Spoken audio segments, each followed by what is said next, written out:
We were staying in the car for about 2.5 weeks. I think I would have lasted another day or two. I was on the edge of being an OD statistic.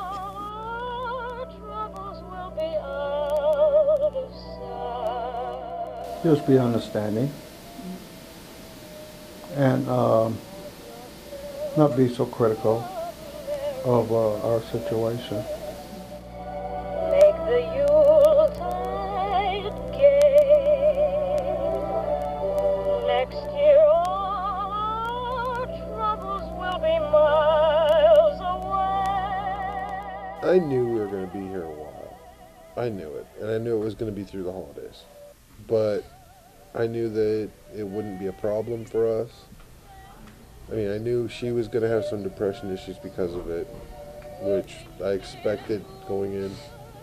But I knew that we could get through them together, because that's what families are for.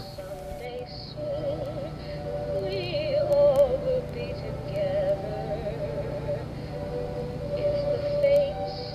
If you look at somebody who's homeless, look at them with a different light. Because there are us homeless people out there that is trying to find a job, trying to find housing.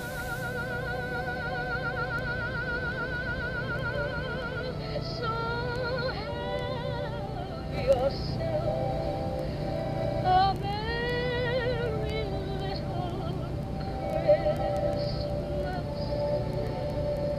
now.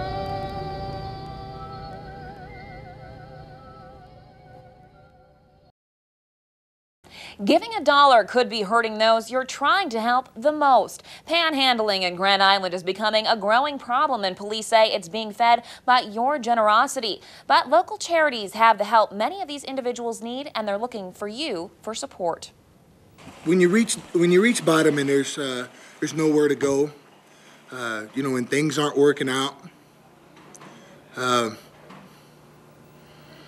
you know, your self-esteem really takes a hit. For some in Grand Island, they turned to panhandling. For Troy Salih, he turned to the Salvation Army. You know, they helped with a place to stay. That was a big part. You know, it's hard to hold a job or do anything without you know, place to take a shower and sleep. A reality for many on the street, but not one they have to face. I think it's important for people in Grand Island to realize that services exist for the homeless, near homeless. From Hope Harbor to the Crisis Center and even the Salvation Army. Grand Island is really fortunate. For a town of 50,000, there's, you know, we have 2 different homeless shelters, we have veteran services, we have domestic violence services. But these charities are struggling because a chunk of their change is being handed out on street corners. That dollar probably isn't going to the place you want it to. National statistics show roughly a third of panhandlers are addicted to drugs, and their average income can range from $20 to $300 a day. A person's dollar might be better directed towards maybe the Salvation Army Men's Homeless Shelter, the Community Food Pantry, Hope Harbor for families and single women, or the Crisis Center for Domestic Abuse. That way they know their dollar is going to a program to really serve the needs in the area.